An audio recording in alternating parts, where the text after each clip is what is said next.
Welcome everyone to our episode number 3 of our Conscious Health podcast. Thank you, Natasha, for being here. Thank you, Jenny, for being here. She's our guest.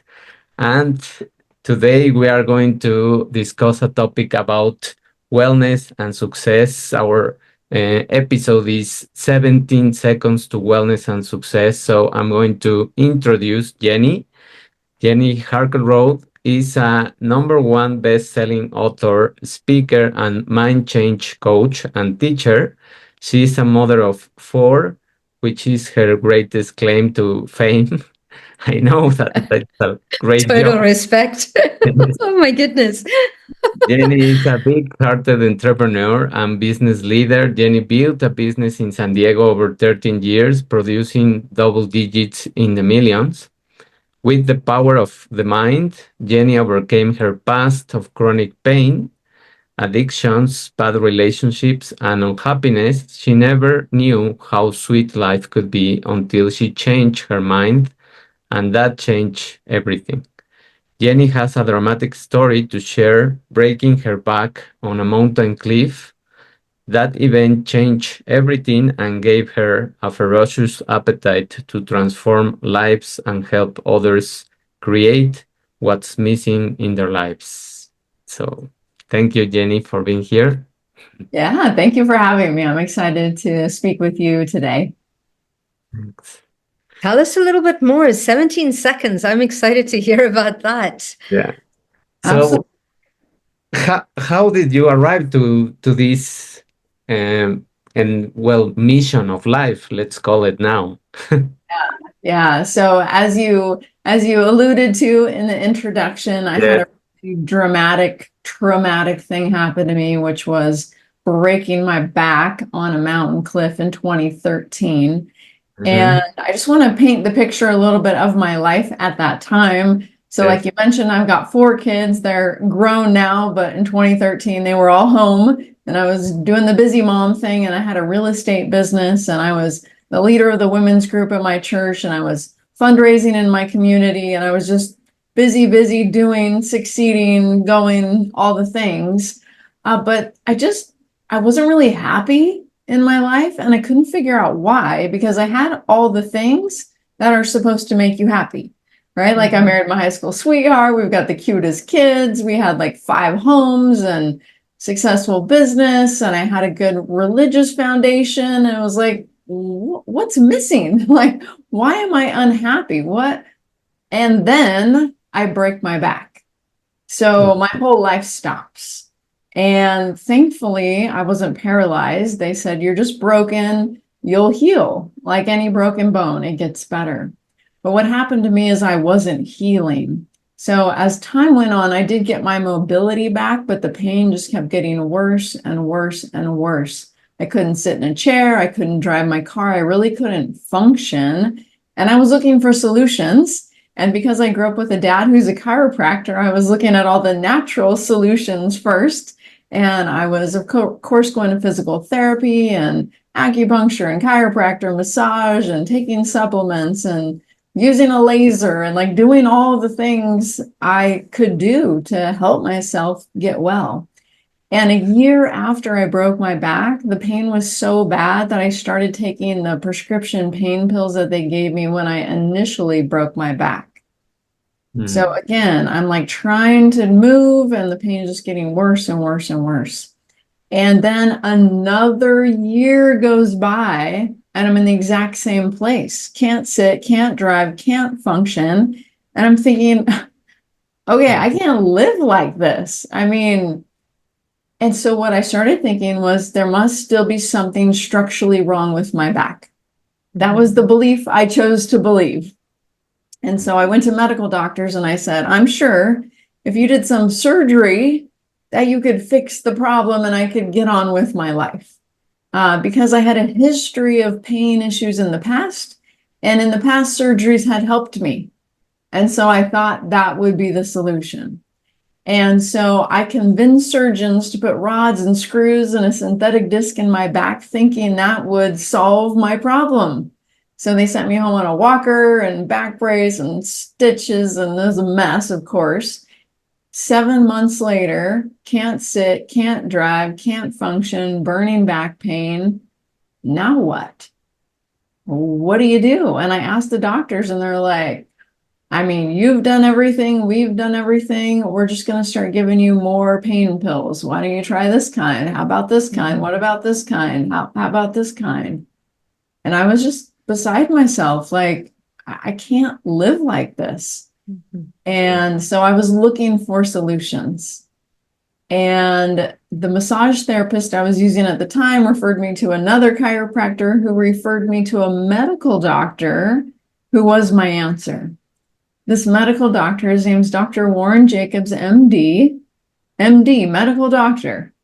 I met with him, 86 years old, in his house, and he tells me that I can heal myself with my mind. I said, what? Wait, aren't you a medical doctor? I can heal myself with my mind? This is a little bit crazy. But I'm desperate, so do your woo-woo voodoo, whatever you do on me, and we'll see what happens. So I don't know how much of the story you want. You might have some questions. I don't want to keep going on and on, but that day was the beginning of changing my life. Well, So thank you so much for sharing. That's so interesting in that I love that you explored all the therapies together as well. And I'm interested to find out about what technique did he use with your mind? Yeah, absolutely. So first off, he's a medical doctor, right? And he had learned a process called Touch for Health. And he had basically based his work off of that. And then as the years and the decades went on, it kind of morphed into his own thing. But the basis of it is muscle testing. So if the audience isn't familiar with a muscle test, the muscle test is basically a way that your body can communicate, like speak its truth. That's why a lie detector test works. And so I was familiar with muscle testing because my dad being a chiropractor, a lot of chiropractors use muscle testing. And so how I had experiences with my dad, what he would do is he would run his fingers down someone's spine, he'd have them hold out their other arm, and he'd press on that arm that was outstretched while he was running his fingers down their spine. And when he got to a spot where there was a subluxation, a disc out of alignment, they couldn't hold up their arm. So he'd go, that's the spot. He'd adjust it, then he'd touch it. All of a sudden they could hold up their arm. So it's this body's biofeedback system. So that's what this doctor did with me, except he wasn't touching my body. He was asking me questions. And he was having me repeat certain things and trying to narrow down what the problem is. And so he said, say out loud, my pain is structural. And I was like thinking, well, of course it is. This is my back, right? So I hold out my arm. I say, my pain is structural. And he presses down on my arm and I can't hold it up, which means that's not true. And I was like, all of this doesn't make any sense. Okay, that was weird. Okay, he goes, say my pain is nutritional. Now, when I had been laying in bed with a broken back, I had decided to research nutrition and I had written a book on plant-based eating. And I was on a plant-based diet then, and I still am now 9 years later. And so I was like, oh my gosh, I hope it's not about nutrition because I just published a book about plant-based eating. So he presses on my arm. It's not that. I was like, oh, okay, good. And then he says, say my pain is like energetic or electrical, like the energy of my body. And I didn't even quite know what that meant, but he checked it. No, it wasn't that. Okay. And he says, say my pain is emotional. And I'm thinking, what? This is my back, but okay, my pain is emotional. He presses on my arm. It won't budge. It's like a rod of iron. And I'm like, press harder. You can't press my arm down. And he goes, oh, your pain's emotional. And I'm like, that is ridiculous. It is not emotional. And he's like, well, tell me about your childhood. And I go, I don't talk about my childhood. And he goes, tell me about your marriage. And I go, I don't talk about my marriage. And he's like, I thought you didn't have emotional pain. And I said, I don't.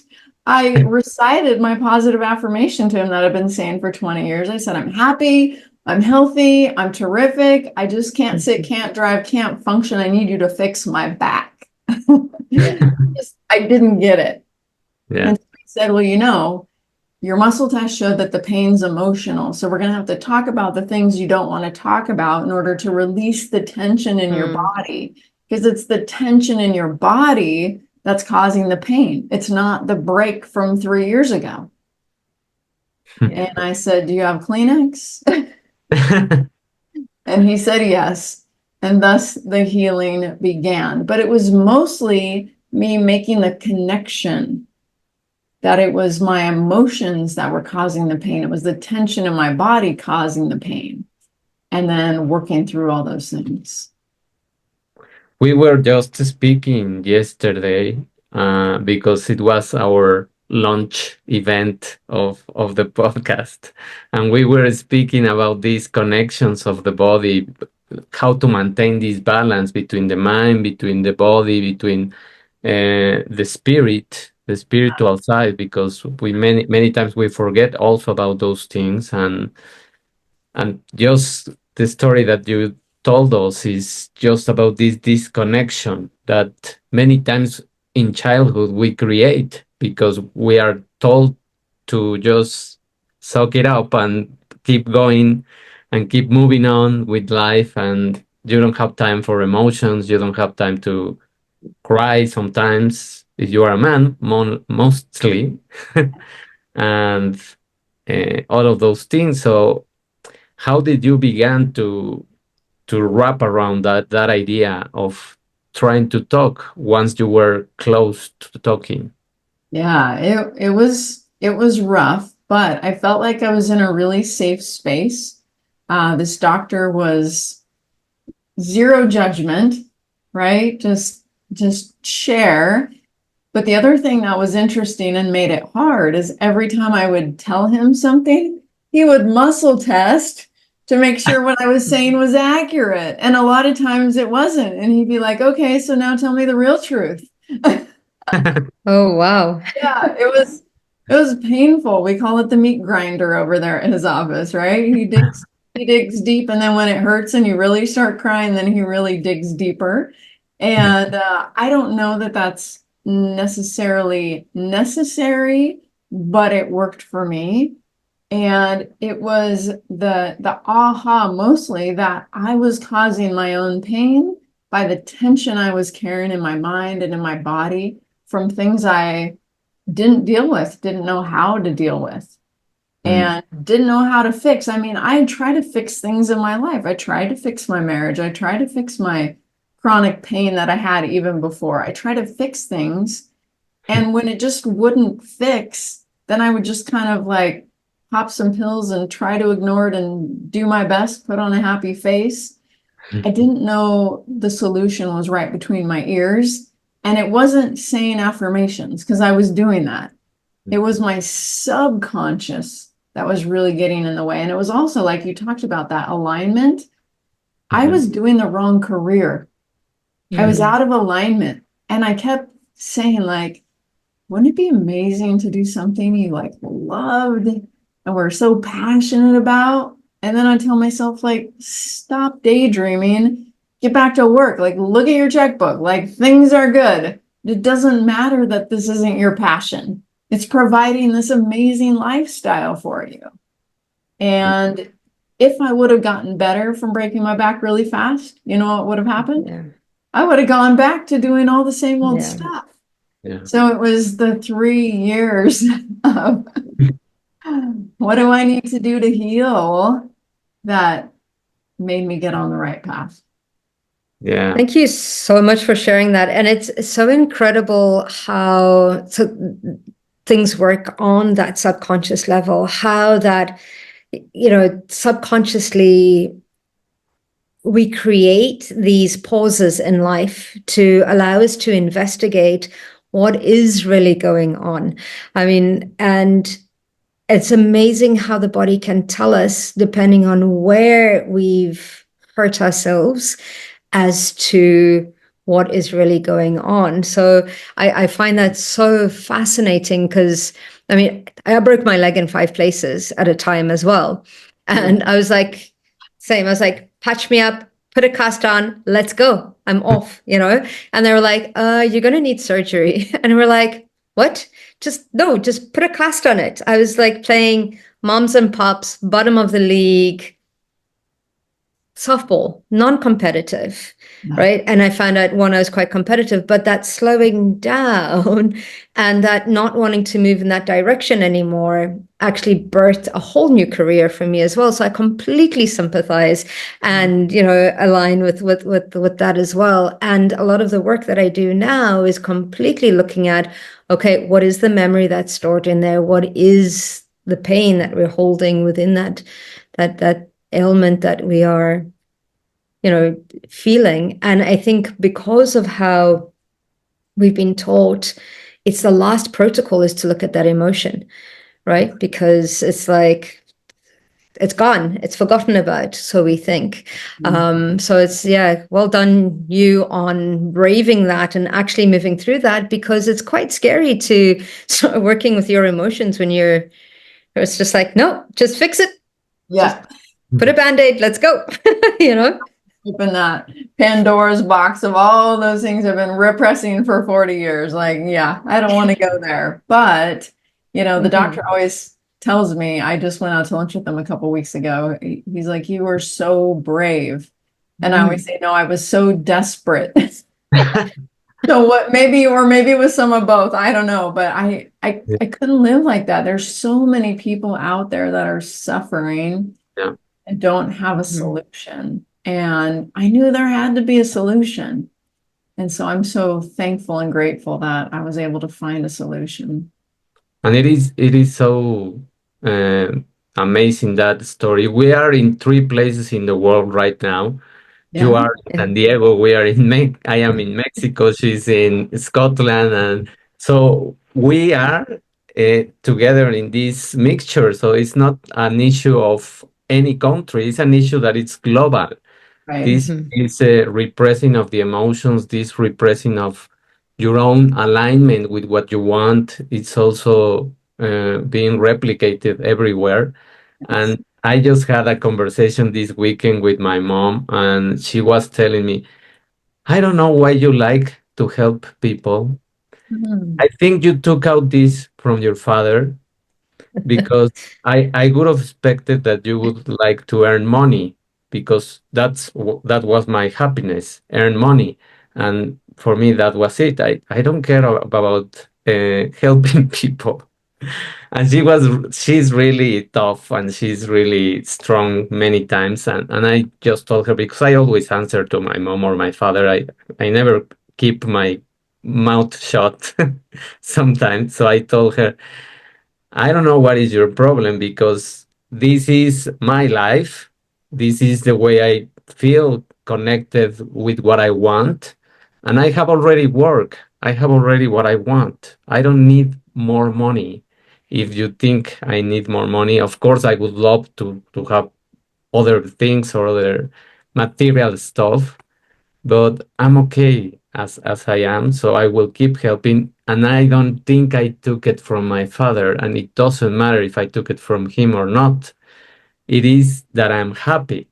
Yes. So many times we are not brave or strong enough to Mm. fight for our happiness against what our parents tell us to do. And Yeah. we follow many times their steps until something sparks in our lives and says, enough is enough. I have done your path. I have already achieved some things, Yeah. but this is not the happiness that I'm looking for. Yeah. Mhm. Good job standing up and doing what brings you joy. Yeah, it was hard discussion a little bit, because she was a little bit sad that I answered like that. Yeah. I told her, well, mom, you don't have to be happy for me in the sense that I will do what you tell me to do. I'm already a grown up, so I can just decide what I want with my life now. So Yes. And that's how you're healthy, when you're in alignment, when you're happy, when Yeah, you're doing your life's work and path. yeah, yeah. So that leads me to ask you, if you want to share, of course, what were some of the messaging that you received that was stuck there and that you didn't know that it was there until you follow this work? Yeah, that's a great question. And it's so funny because in the past, I was so private and it was so hard to share things. I Mm, had picked up the programming along the way that you put on a happy face and make everything look good. And I didn't want anybody to know any of my weaknesses. And so I remember after working with Dr. Warren, we discovered that my self-esteem, my self-worth was really low. Mhm. And I was really surprised by that because I had been so successful my whole life, maybe like overcompensating for that, right? I was always the president of everything and always up front and always leading and always successful. And so when he discovered with a muscle test how low my self-worth and self-esteem was, it was hard for me to accept that and believe that. But also, I wanted to tell someone about it. And it was like so hard for me to even admit that. And I mm, remember I was at lunch with my best friend, and she's like, "So, what'd you find out today?" And I wanted to tell her. I said, "Well, what we discovered was," and I mean, it was like wrestling a giant. I like couldn't even fathom telling her that I had low self-esteem. I mean, it was the weirdest thing. I had so much subconscious programming about not letting people see your weaknesses that I mm. had somehow picked up along the way. And, finally she starts guessing because she's like, "What? Like, were you abducted by aliens? I mean, what?" And finally, I was like, "Oh, I have low self-esteem." And she's like, "So does everyone." Yeah, welcome to the club. Yes. Yeah. But that is why I was so sensitive and so easily hurt, was because of that low self-esteem. And I think of it like, with my husband, I would say, "Hey, hon, would you take out the trash?" And he'd say, "Sure." And then the next day I'd notice he didn't take out the trash, and the trash man came and we got a week of trash.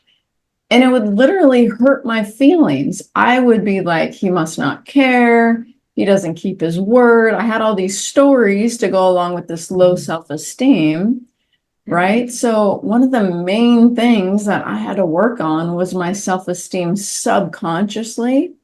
So that next time he forgot to take out the trash, what I thought was, he forgot to take out the trash.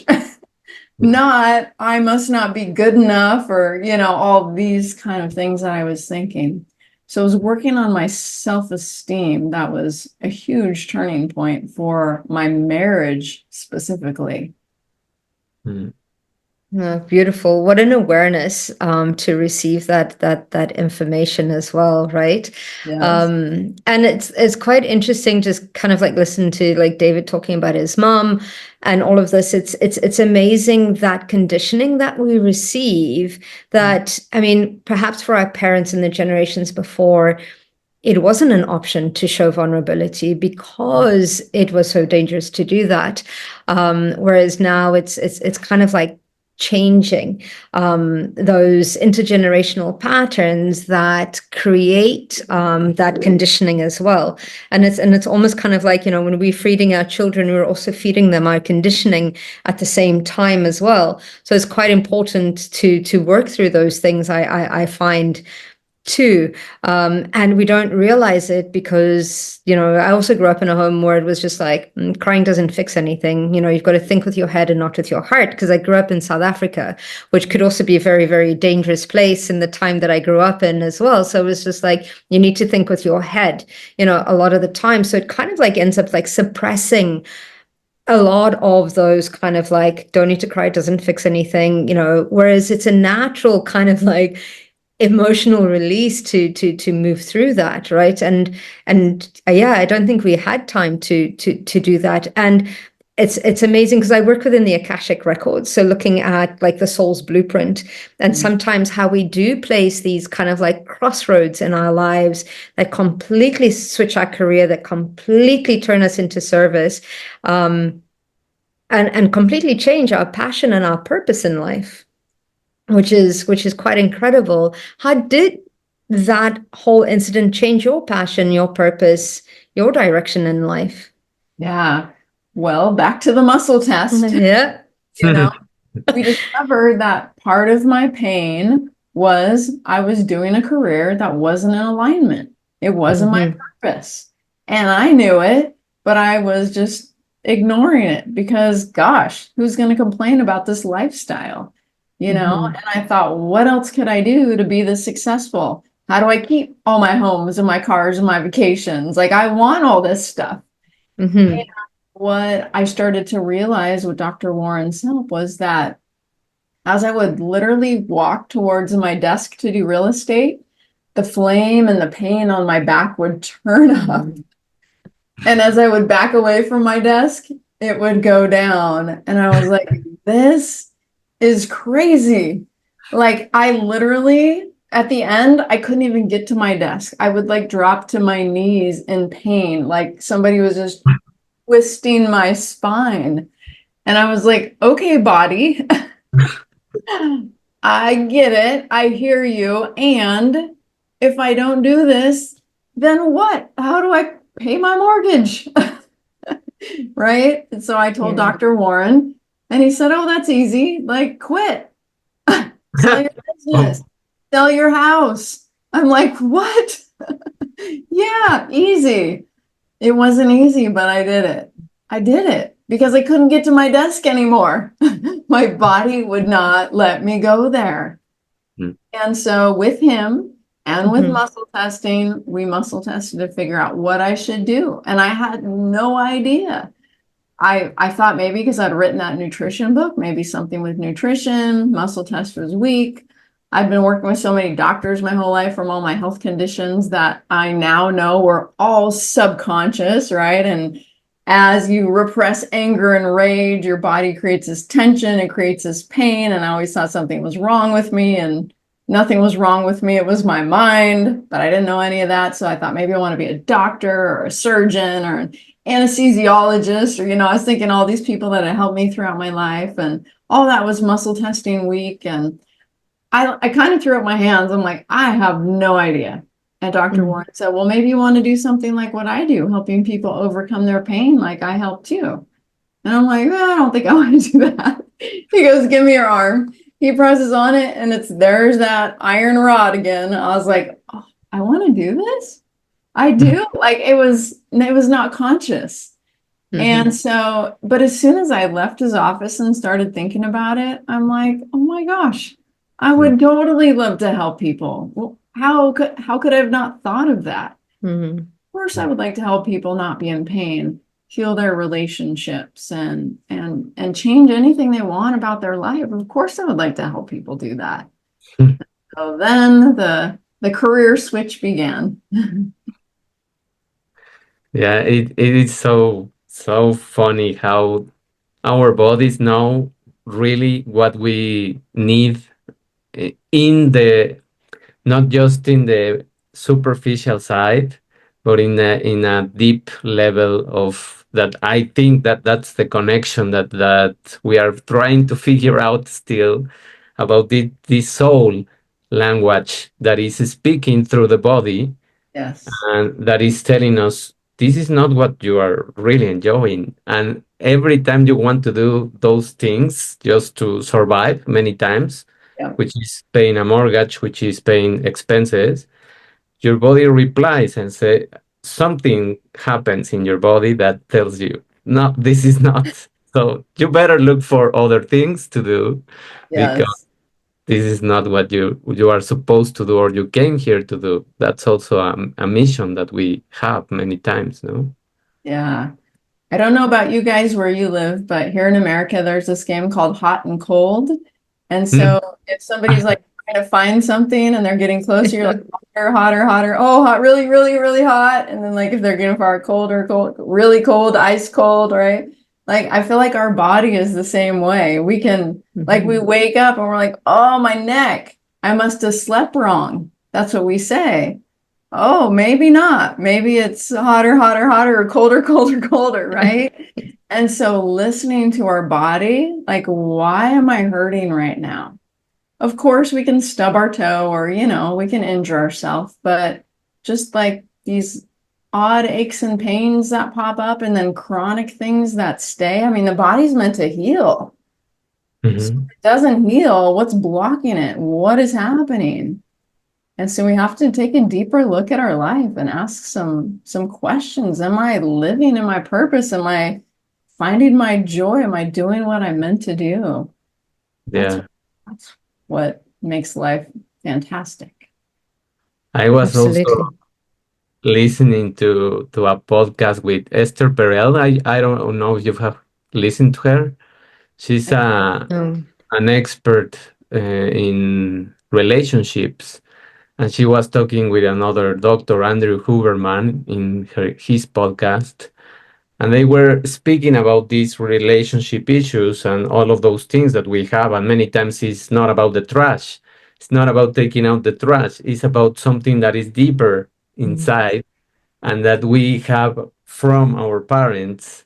And we really don't pay attention to that. But we live in those stories, she was saying, that we live in those stories. And those stories are true for me and true for the other person, yeah. and they keep fighting about those stories, and they are not the same person in reality. They are just using those masks that they have created from their own parents and from their own issues, and those are the guys that are fighting. The other ones are behind, Yeah. suffering that pain. Mm. So it's so complicated to get to that level of awareness. So what happened in your life when you were peeling the layers? How did you feel, or what happened? What changed? What surprised you more Yeah. about? It's kind of a toss-up. So many things changed. I mean, first off, the pain just turned off like a light switch after I worked with this doctor. Mm. I mean, like literally one day it was like full pain and then it was like gone.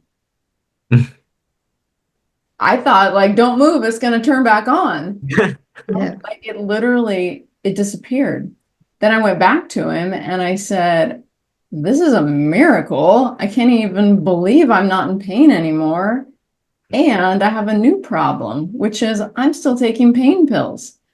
I'm addicted and I didn't even know it. Like before I was Mm. taking them because I was hurting. Now I'm not hurting and my body's like, time for your pain pill. And I'm like, but I'm not in pain. And my body's like, time for your pain pill. I don't need one. It's like screaming at me. I'm like, whoa, Mhm. what is happening? And so I went back to him. I'm like, this is scary. This Yeah. is, like, I would lie. I would tell the doctor I was still hurting to get more of these. This is a problem. And you know what he said? Give me your arm. Why are you taking the pills, Jenny? Well, clearly I'm addicted to them, Dr. Warren. He presses my arm, goes down. That means no. I'm like, that doesn't make sense, but I am addicted to them. He's like, well, that's not the main problem. Okay, Fear. so why are you taking the pills, Jenny? I'm like, maybe I'm afraid to be in pain. He pressed on my arm. Nope, not that. Why are you taking the pills, Jenny? Maybe I'm afraid of withdrawals, right? I've heard it's like awful.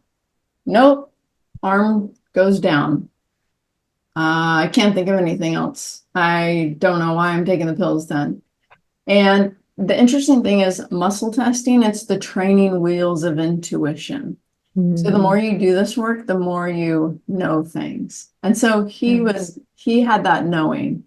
And so he said, well, have a guess if you want a guess. And I'm like, okay, what's your guess? He says, maybe it has something to do with a person. And I said, what? I'm taking the pain pills because of a person? That doesn't make sense. He's like, let's check it. I put it on my arm. He presses it. It stays up. That means yes. I'm like, what? I'm taking the pain pills because of a person? He's like, yeah, who would that be? I don't know. He's like, well, just guess. I'm like, I don't know. My husband. He presses on my arm and stays up. He goes, oh, you're taking the pain pills because of your husband. And I'm like, why would I take the pain pills because of my husband? He doesn't want me to take pain pills. And he said, well, pain pills, they numb you physically, but also emotionally. How's your marriage? And I'm like, I've hated it for 18 years and I want to leave. And he goes, yeah, when you take those pills, you don't feel that way quite as much. So you're taking the pills to stay there. And I was like, that is the most ridiculous thing I've ever heard. I never took another pain pill from that moment forward. Mm. I was like, I'm a big girl. I'm either going to fix my marriage or end my marriage. I'm not going to take pain pills to numb my marriage, Mm. And then I worked on my self-esteem and the marriage transformed. When he wouldn't take out the trash, guess who wouldn't care? Me. Because it wasn't about me, right? Yeah. So my whole life transformed because of all these new awarenesses, but also because I learned how to repattern the subconscious mind. My title to this talk, 17 Seconds to Wellness and Success, I'll tell you that little secret that I learned, which is that a thought is just an electrical signal in the brain for 17 seconds or less. That's all it is. But if it goes on for more than 17 seconds, it becomes a chemical reaction within your body. So you start to feel equal to the way you're thinking. When you feel equal to the way you're thinking, it attracts like thoughts to prove to you why what you're thinking is true. It's a feedback loop. So now you're thinking it and feeling it, and you have all the stories to back it up. And after just a minute, that changes your energy field, which is responsible for what you attract and what you manifest in your life. So I had so much stinking thinking. And I'm not the only one, because psychologists say we have 50,000 to 80,000 thoughts per day. 80% of them negative, 90% are repeat of yesterday. So no wonder today feels like yesterday and last week and last month and last year, because we just keep repeating the same thought process, which gives us that same chemical reaction, which brings the same stories. No wonder I can't get along with him. I just keep repeating this. And I think that if I learn something new, like how to communicate better or how to control my bad temper, that it'll fix the problem. But the problem is subconscious. It's below that. So he wouldn't take out the trash. I'd get mad, and then I'd try to get unmad. But when you're mad, it's hard to get unmad, right? I had to change it so I didn't get mad to start with. And that's the subconscious. So what I discovered after working with this doctor was how to actually repattern the subconscious mind.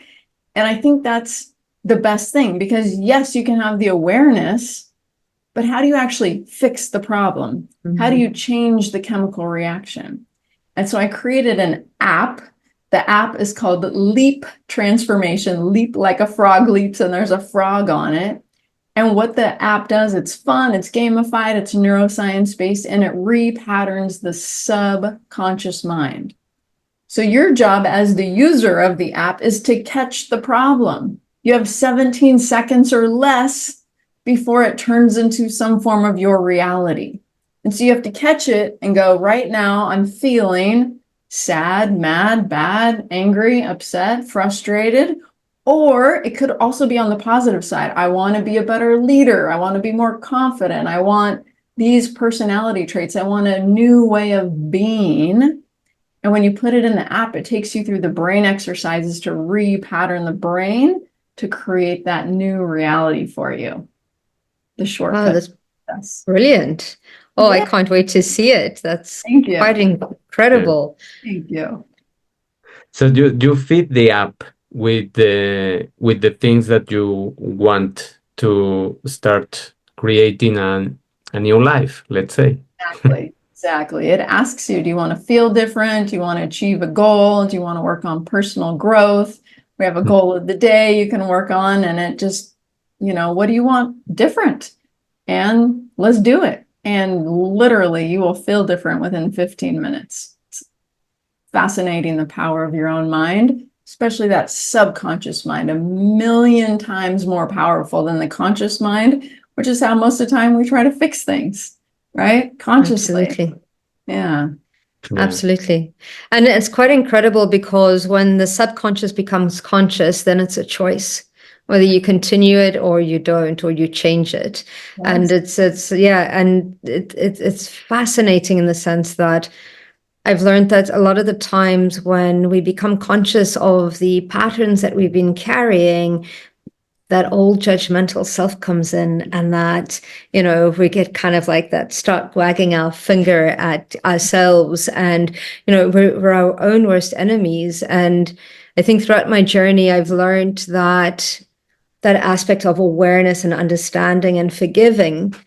It's okay. It's like, okay, I know, okay, I've been doing that. I wasn't aware of it. Now, how do I change moving forward? And it's like you said, you're doing your affirmations. Affirmations tend to help, but it's amazing that you've created something that is kind of like quite practical in that third dimensional space to be able to actually shift your brain patterning as well. And I can imagine, what was the testing of that like? How did you test the app? Sorry, I also used to have an IT background, so I'm like, how does that work? It was a lot. I had the amazing privilege to go to a mastermind with Oprah's man, Stedman Graham. And I was sitting next to him on the couch for like 3 days. And he's like, Jenny, you got to get your work like everywhere. Like, how do you? And I'm like, I know. How do I do it? Right. And so when I left that, I just kept thinking, how can I coach people without coaching people? Right. Because there's only so much of me. Of course, I have a staff. I certify people in my work. So, I have a lot of teachers of my work, but still, I want to affect millions and billions, right? How do I do that? And so I went to my tech team and I'm like, okay, here's my idea. And they're like, I don't think so, right? So I looked around until I found somebody who said, yeah, we could build that. And they built it as a website. And I sent them probably 100-page Word document, like, if this, then this, if this, then this, and then I just used that thing over and over until it actually did what it was supposed to do. And then we tested it for a couple of years. And then just recently, once everything was good, we added the neuroscience testing to it. We added AI to it. And then we put it into an app. So it's even more easy and accessible for more people. That's brilliant. Congratulations on the launch of that. That's fantastic. It was like having a fifth baby. I can imagine. Oh my God. Awesome. That's so awesome, because this is a problem, I think, from more than 99% of people. Yes. That subconscious mind, and it's the biggest percentage, as you mentioned, the biggest percentage that is not used in our favor, and is used many times against us, and we are not aware. So I think by using this app, what you are doing is retraining your brain to really use the full power that it has until you master that ability. And as you mentioned, you start acquiring that intuition in yourself, that probably you will get to a level where you say, oh my God, this is life, no? Yeah, pinch myself. Is this real? Yeah, amazing. And the thing you said about awareness, that's so powerful. The subconscious and our whole belief system, it's out of our awareness. And so it's really hard to believe my subconscious is controlling me. Like, no, I'm in control of my own life. But I'm going to give you a couple examples. So your eyes blinking, it's a subconscious program you can overpower. Don't blink. But how long can you not blink? Well, for me, until I'm trying to think of what am I going to say next, and then my subconscious program takes back over and I blink my eyes. So try it. Next time you're talking to someone, don't blink. And you'll notice it's really hard to talk and not blink, because you have to consciously control a subconscious program. Yes. Another one. Recently, the road by my house, it's been closed for 2 years. And when they first closed it, I would go turn left the way I always went. And then I'd get to the road closed sign and be like, oh, darn it. And I'd turn around and go back the other way. Well, the next day I'd go down, I turn left, and then I get to the sign. Oh my gosh. Okay. The next day I go down, turn left. What is wrong with me? Why can't I remember this? Because I'm not consciously focused on it. I'm thinking about something else. My conscious mind is somewhere else. And most often our conscious mind is not where we're at. It's in the past, it's in the future, it's not focused.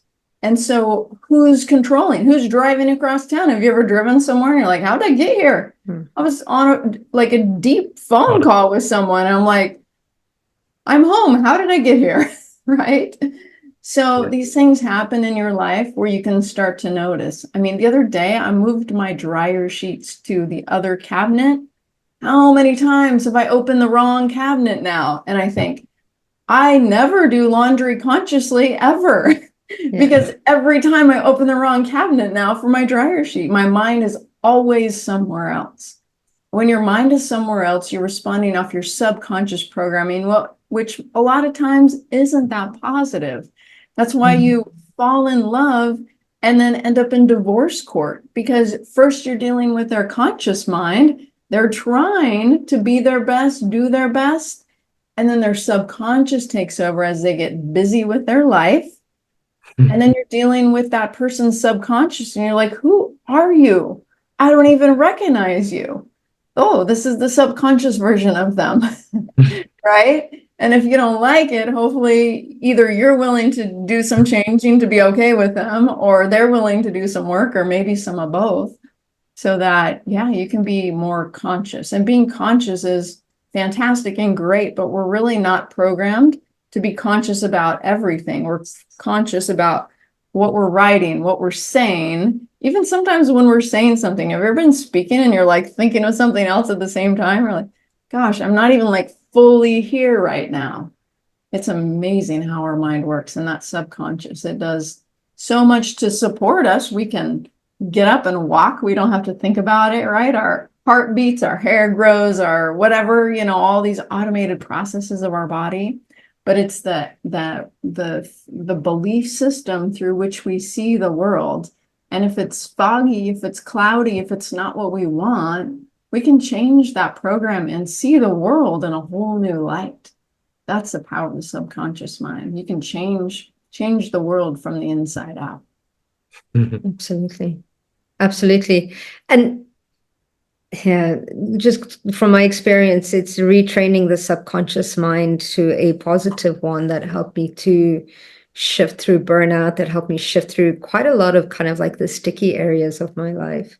So yeah, no, it's that getting to reprogram that subconscious, or bringing the subconscious into the consciousness and moving through that. It's absolutely brilliant. And many times I've driven and it's just like, how did I get here? Did I actually, those are like 3 or 4 traffic lights that I must have crossed. Yeah. I was also thinking about the app that you mentioned about the couples and the subconscious version that you are dealing with. And I said, well, it would be amazing to first tell the person, could you do this exercise for me in the app? I will send you a link and you just show me who you are before we go into something else, so that you know at least a glimpse of what you are going to deal with. Yeah, so interesting. It's kind of like what you're saying, those multiple minds, right? You're actually dealing with the conscious, the subconscious, the superconscious. There's a lot going on there. No wonder it's hard for people to get along. Yeah. It's just amazing. Yeah. Well, I think we cover plenty of things around this story and around the help that this application can make for people, and I don't have any doubt that you will help to change lives of in the millions very, very soon.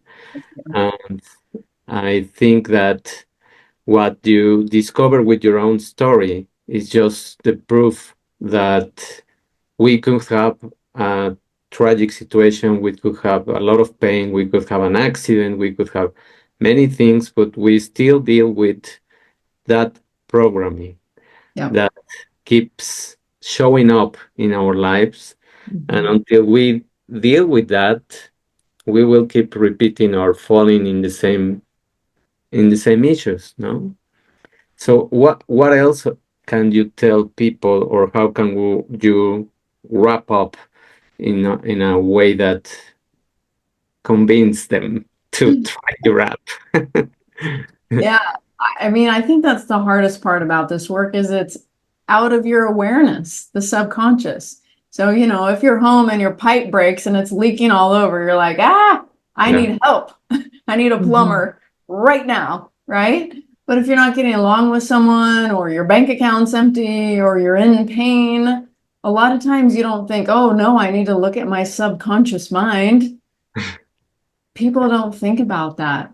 So I Yeah. love just bringing this awareness to people that their subconscious mind, it's in control about 95% of the time, according to scientists. It's a million times more powerful than the conscious mind. Yeah. And so, and it's programmed when you were young. So here's the interesting thing. There was a study done on kids who are adopted. There's this thing called epigenetics, which you guys are probably familiar with, right? Like it's above the gene, like the gene can change based Mhm. on the environment. So kids who are adopted, they develop the same diseases as are in their family, even Mhm. though it's not in their gene. Yes. It's a learned behavior. Yes. So this is fascinating. Dr. Bruce Lipton, PhD, says 1% of people are born with disease in their genes. 95% of people die from disease. Mm. They Yeah. created it within themselves, not purposefully, of course. Mm.